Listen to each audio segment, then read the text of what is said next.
They sang as they marched, boots echoing off the tenement walls. Dozens of young men in flat caps and long coats, moving in tight formation like soldiers, voices roaring an anthem that made windows slam shut. In their hands, some carried clubs, razors, or broken bottles. At their head walked a broad-shouldered man in a sharp suit, smiling as if this was a parade and not a threat. To the people of 1930s Glasgow, it was both.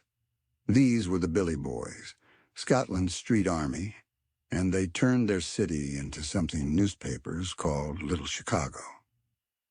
Welcome to Blood Concrete, where history's most notorious criminal empires rise, rule, and fall. Today we're traveling across the Atlantic to Glasgow, Scotland, to uncover the story of the Billy Boys, a gang that mixed street violence, politics, religion, and organized crime until the lines between them disappeared. This isn't a story about Al Capone, but it explains why Glasgow was once compared to Chicago. Stay to the end, and remember to subscribe and hit the bell so you never miss the next forgotten gang history. At the beginning of the 20th century, Glasgow was one of the roughest industrial cities in Europe. Shipyards, steelworks, and factories lined the River Clyde. Immigrant labor poured in from Ireland and the Scottish Highlands, all chasing the promise of work. What they found were overcrowded slums, unemployment, and sectarian hatred. Many Protestant Scots blamed Catholic Irish immigrants for crime, poverty, and political unrest. Catholic communities, in turn, saw themselves under siege. Out of this tension, street gangs formed on both sides, claiming territory block by block. By the 1920s, Glasgow's East End, especially areas like Bridgeton and Dalmarnock, was a powder keg. Men who worked brutal shifts in shipyards spent their nights drinking to forget the noise of rivet hammers and the fear of layoffs. Football, soccer rivalries deepened sectarian divisions. Rangers supporters, largely Protestant, Celtic supporters, largely Catholic. Fights that started as sports rivalries quickly turned into religious brawls. In this world, a young Protestant man named Billy Fullerton saw an opportunity. Fullerton grew up in Bridgeton, a poor district where gangs were already common. He served in the British Army during World War I and returned home with a military experience and a taste for discipline. Glasgow's streets were full of aimless, angry young men. Fullerton decided to organize them. He formed a gang that took its name from him and from their district, the Bridgeton Billy Boys. They weren't just a few lads looking for a fight. They were built like a paramilitary unit. The Billy Boys marched in formation through the streets, often on their way to football matches or Orange Order parades. They sang a song, the Billy Boys, whose lyrics celebrated their Protestant identity and threatened their Catholic enemies. Their anthem became so notorious that, decades later, UEFA, European football's governing body, would classify it as sectarian and ban it from stadiums. But in the 1920s and 30s, the song was a warning. When you heard it, you knew trouble was coming. Their violence was targeted. The Billy Boys saw themselves as defenders of Protestant Glasgow against what they viewed as Catholic and left-wing threats. They attacked Catholic neighborhoods, broke up socialist meetings, and intimidated anyone who challenged their dominance. Weapons were simple but effective: razors, knives, clubs, and the occasional firearm. Razor slashings became a trademark of Glasgow gangs of this era, leaving victims with long, permanent scars that marked them for life. The Billy Boys weren't the only gang in town. Catholic neighborhoods had their own crews, most famously the Norman Conks, who clashed regularly with Fullerton's men. Street battles between these groups turned whole districts into war zones, with pitched fights around pubs, dance halls, and football grounds. Police struggled to contain them. Arrests often led nowhere because witnesses were too afraid or too loyal to testify. In some areas, local residents grudgingly relied on the gangs for protection and informal justice. Billy Fullerton understood that pure violence wasn't enough to secure power. Like Monk Eastman and other gang leaders you've seen on this channel, he recognized the value of politics. In 1930s, Glasgow, right-wing, anti-communist groups were gaining traction among Protestants who feared socialist revolution. Fullerton cultivated ties with these circles, presenting the Billy Boys as patriotic defenders against leftists and Catholics. This gave him a degree of political cover. To some, he wasn't just a thug, he was an enforcer for a cause. At the same time, the Billy Boys moved into more traditional organized crime. They collected protection money from local businesses, controlled access to certain pubs and dance halls, and intimidated rivals out of lucrative areas. Illegal betting and black market deals ran through their territory. The mix of political identity, football culture, and profit made them deeply embedded in daily life. They weren't outsiders. They were sons, cousins, and co-workers of the people around them. That made them difficult to root out.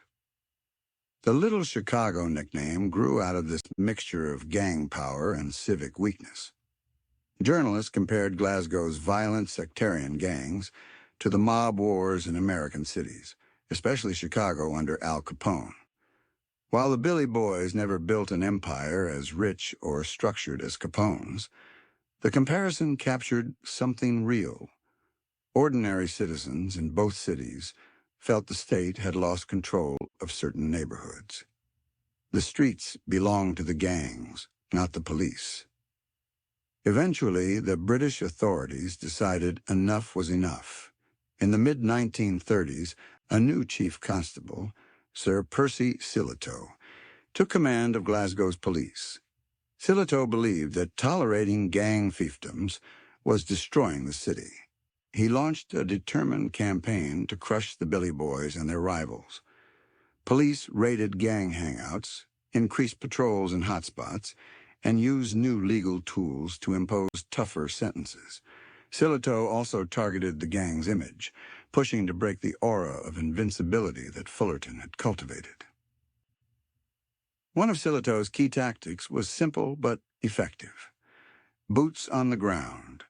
Mounted patrols, foot officers, and plainclothes detectives flooded neighborhoods where the Billy Boys gathered. Instead of ignoring gang parades, they confronted them. Marches were blocked or broken up. Known gang leaders were harassed, searched, and arrested for minor offenses when major charges couldn't be made to stick. Over time, this constant pressure made it harder for the Billy Boys to operate openly.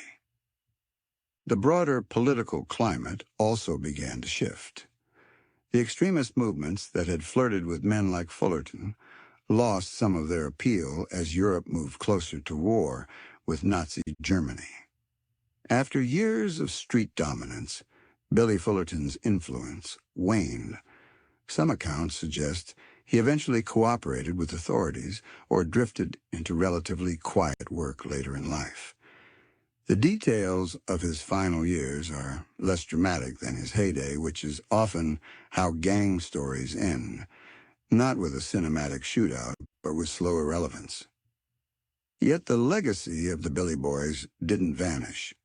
Their anthem survived in Glasgow's football culture, sung for decades on terraces, especially by some Rangers supporters long after the original gang was gone.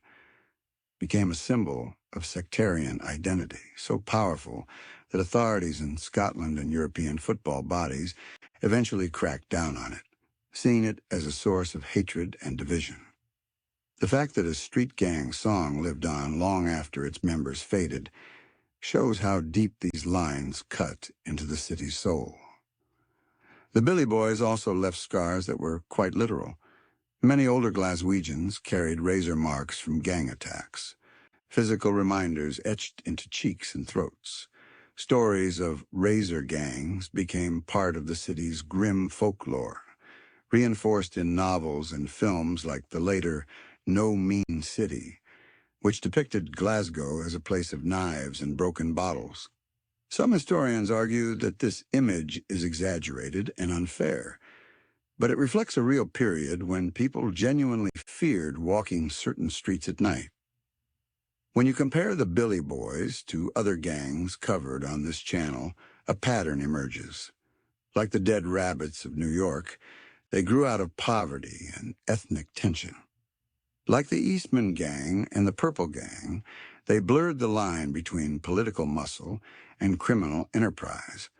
Like the Wyos, they tied their identity to a specific neighborhood and song.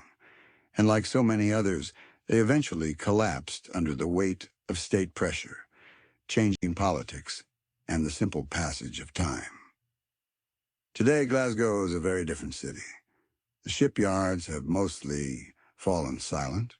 Many of the old slums have been demolished or rebuilt, and sectarian gang parades aren't tolerated the way they once were. But the echoes remain. Stadiums still wrestle with chants that trace back to the Billy Boys. Older residents remember days when walking into the wrong pub with the wrong accent could mean a beating. The concrete may be new in places, but it was poured over ground that remembers blood, fear, and marching boots.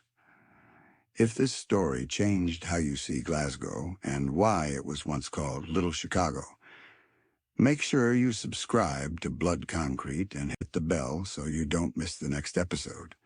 We're building a global map of forgotten gangs, from New York's alleys to the razor gangs of Scotland and beyond. The names fade, the songs get banned, but the patterns of power, fear, and violence repeat. And this channel is here to dig them back up from under the concrete.